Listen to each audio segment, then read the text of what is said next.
Welcome to జనా news. SC వర్గీకరణ కోసం తెలంగాణ రాష్ట్ర ప్రభుత్వం ఈ రోజు అసెంబ్లీ ప్రత్యేక సమావేశం ఏర్పాటు చేసిన సందర్భంగా తెలంగాణ రాష్ట్ర మాలల ఐక్య వేదిక వ్యవస్థాపక అధ్యక్షులు బేరా బాలకిషన్ను ఉదయం 5 గంటలకు సరూర్ నగర్ పోలీసులు ముందస్తుగా అరెస్ట్ చేసి సరూర్ నగర్ పోలీస్ స్టేషన్కు తరలించారు.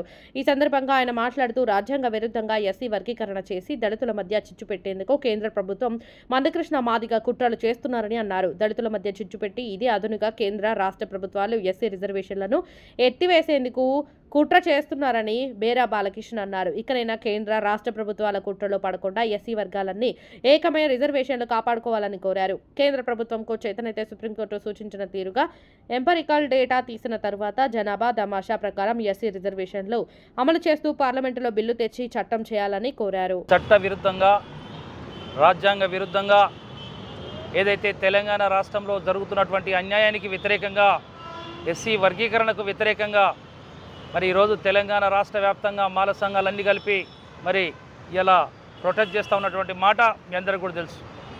ఈరోజు మరి ఏదైతే ముఖ్యమంత్రి గారు మొండి వైఖరితోని ఏదో ఈరోజు అసెంబ్లీలో ఆయన నివేదిక సమర్పిస్తారట, ఇలా క్యాబినెట్లో మరి ఎస్సీ వర్గీకరణ మీద చర్చిస్తారట. దానికి ముందు జాగ్రత్త చర్యగా ఇలా మా అందరినీ కూడా మరి మమ్మల్ని అరెస్ట్ చేసినారు. మరి పొద్దున్నే 5 గంటలకు ఇంటికి వచ్చేసేసి బ్రదర్ మీరు రావాలే ఎందుకని అడిగినాం.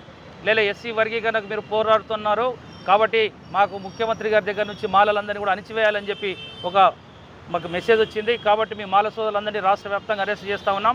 మరి ఎందుకంటే మేము అందరం కూడా రేపు ఉద్యమాలు చేస్తారు కాబట్టి ఉద్యమాలు చేయకుండా మరి ముఖ్యమంత్రి గారు చేసే ఏకపక్ష ధోరణిని నిరసించకుండా మమ్మల్ని అందరినీ కూడా అరెస్ట్ చేసి మా సరూర్ నగర్ పోలీస్ స్టేషన్ అంటే రాచకొండ లిమిట్లో ఉన్నటువంటి సరూర్ నగర్ పోలీస్ స్టేషన్లో మా అందరినీ కూడా నిర్బంధించినారు. మరి మేము అడుగుతా ఉన్నాం, ముఖ్యమంత్రి గారు మీరు కొత్తగా కాంగ్రెస్ పార్టీలోకి వచ్చినాడు, మీరు కొత్తగా మరి కాంగ్రెస్ పార్టీలో వచ్చి మరి మీరు ఏదైతే పోరాడుతున్నారో కేసీఆర్కి వ్యతిరేకంగా మరి దానికి మేము అందరం కూడా నీకు మద్దతు ఇచ్చినాం. మాకు కేసీఆర్ కంటే కూడా ఎక్కువ బాగా చేస్తారేమని అనుకున్నాం మేము. కానీ ముఖ్యమంత్రి గారు ఎవరైతే మాలల్లో అందరూ కూడా తెలంగాణ రాష్ట్ర వ్యాప్తంగా ఉన్న మాలలందరూ 50 లక్షల మంది ఉన్నటువంటి మాలలు మరి రేవంత్ రెడ్డి గారిని ముఖ్యమంత్రి రావాలని ఈ రాష్ట్రంలో కాంగ్రెస్ పార్టీ రావాలని మరి కేసీఆర్ కంటే కూడా బాగా చేస్తాడని అనుకున్నాయి. మేమందరం కూడా నీకు పనిచేసినాం. రేవంత్ రెడ్డి గారు అది మీరు గుర్తుంచుకోవాలి. ఒక్కసారి మీరు కూడా ఒకసారి వెనుకకు పోయి ఆలోచించుకోవాలి. నీకు ఎవరు కూడా కాంగ్రెస్ పార్టీలు ఎవరు కూడా పని చేయలేదు. కాంగ్రెస్ సీనియర్ నాయకులందరూ కూడా నీకు ఎవరు కూడా పని చేయలేదు. ఇలా తెలంగాణలో ఉన్నటువంటి మాల సోదరులందరూ కూడా మా రేవంత్ రెడ్డి గారు మరి ముఖ్యమంత్రి కావాలని చెప్పి ఒక దృఢ సంకల్పంతో గట్టు పట్టుదలతో మేమందరం కూడా నీకు పనిచేసినాం, అహోరాత్రులు పనిచేసినాం.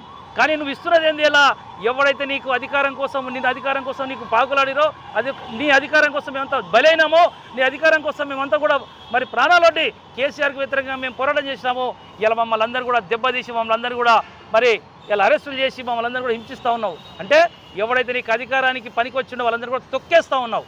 మరి భారతీయ జనతా పార్టీకి ఓట్లు వేయమని చెప్పి పెద్దలు మందకృష్ణ గారు చెప్తే మీరు మనువాదులైనటువంటి వాళ్లకు మద్దతుగా మమ్మల్ని అందరూ కూడా తొక్కేస్తూ ఉన్నారు. ఇది న్యాయమా ముఖ్యమంత్రి గారు అని చెప్పి ఇలా మీ అందరూ కూడా ప్రశ్నిస్తూ ఉన్నాను. ఇలా ఒకరోజు అరెస్ట్ చేస్తావు, రేపు అరెస్ట్ చేస్తావు, ఏడాది జైల్లో పెడతావు, 2 ఏళ్ళు జైల్లో పెడతావు. కానీ మాలందరూ కూడా నీకు మరి వెన్నంటి నీకు ఎప్పుడైతే పని చేసిరో దాంతో ఎట్లయితే వెన్నంటి పని చేసిరో అందరూ కూడా నీకు వ్యతిరేకంగా కూడా పోరాడతాం. మరి మా దగ్గర కూడా నేను చెప్తా ఉన్నాను, మరి ముఖ్యమంత్రి ఒకవేళ తప్పులు చేస్తూ ఉంటే బట్టి విక్రమార్క గారు, ఉప ముఖ్యమంత్రి గారు మా మాల సామాజిక వర్గం, స్పీకర్ గారు గడ్డం ప్రసాద్ గారు మా మాల సామాజిక వర్గం, మరి మీరు కనుక నోరు విప్పకపోతే కొద్దిగా కష్టమవుతుంది. మాల జాతి అంతా కూడా రోడ్ల మీదకి వస్తుంది. మాలందరూ కూడా న్యాయం జరగకపోతే ఇబ్బందుల పాలవుతుంది అని చెప్తా ఉంటాం. మరి మీరు కూడా సంజాయించండి ముఖ్యమంత్రి గారికి. మరి ఎస్సీ వర్గీకరణ అనేది కేంద్రంలో మరి పార్లమెంట్లో చట్టం తేవాలి. అది పకడ్బందీ జరుగుతుంది, దేశవ్యాప్తంగా జరగాలి. ఇది మనువాదులు, మతతత్వ శక్తులు, ఆర్ఎస్ఎస్, బీజేపీ, విహెచ్పి భావజాలం ఉన్నటువంటి మరి మందకృష్ణను వెంటేసుకొని మరి వాళ్ళందరూ కూడా తెలంగాణ రాష్ట్రంలో అలజడి సృష్టిస్తూ ఉన్నారు. ముఖ్యమంత్రి గారు నీ పదవికి ముప్పొచ్చే విధంగా బీజేపీ వాళ్ళు ప్రయత్నం చేస్తున్నారు. అది గ్రహించమని చెప్పి నేను విజ్ఞప్తి చేస్తూ ఉన్నాను. నిజంగా మమ్మల్ని అరెస్ట్ చేస్తే అరెస్ట్ కావచ్చు, కానీ మాలలో ఉసురు దళితుంది ముఖ్యమంత్రి గారు. నిన్ను అధికారులు తీసుకోవడానికి ఎంత పని చేసినామో మరి మేము పోరాడానికి కూడా మేము సిద్ధంగా ఉన్నామనే మాట మరొకసారి తెలియజేస్తూ ఎస్సీ వర్గీకరణ అనేది దేశవ్యాప్తంగా చేయండి. ప్రధానమంత్రి గారు చేయాల్సిన పని మీరు చేసి మెడకేసుకుని అనవసరంగా ఇబ్బందుల పాలై నీ పదవి పోగొట్టుకునే పరిస్థితి వస్తుంది. మా తెలంగాణ రాష్ట్రంలో ఉన్నటువంటి 9 మంది మాల ఎమ్మెల్యేలందరూ కూడా ఇలా ముఖ్యమంత్రి గారి మీద ఒత్తిడి తీసుకురావాలని చెప్పి విజ్ఞప్తి చేస్తూ ఉన్నాను. వర్గీకరణ చేసేది ఉంటే కేంద్ర ప్రభుత్వం దగ్గరికి వెళ్ళండి. మందకృష్ణ గారు నీ దోస్తున్నాడు, మందకిషోర్ గారు నీకు దోస్తున్నాడు. ప్రధాని మోడీ గారు, అమిత్ షా గారు బద్ద వ్యతిరేకులు దళితులకు. అంటే ఈ దేశంలో అంబేద్కర్ పేరు లేకుండా చేయాలని కుట్రలు, రిజర్వేషన్ లేకుండా ఎత్తేయాలని కుట్రలు చేస్తున్నటువంటి మరి బీజేపీ నాయకులకు ముఖ్యమంత్రి గారు మరి మీరే విధంగా మద్దతు ఇస్తున్నారో మరి మాల మేధావులు, మాదిగ మేధావులు అందరూ కూడా మీరు ఆలోచించమని చెప్పి విజ్ఞప్తి చేస్తూ ఉంటాం. అంతేందుక మాదిగ మేధావులు కూడా చెప్తారు, మా గాలి వినోద్ కుమార్ గారు ఇది జరగదా అని చెప్తున్నారు. మరి ఎవరు మాట వింటున్నావు ముఖ్యమంత్రి గారు? దేన్ని ఆశించి పనిచేస్తూ ఉన్నావు? ఇలా మాలలందరూ కూడా నిజంగా అణిచివేయాలని తప్పకుండా తిరుగుబాటు వస్తుంది.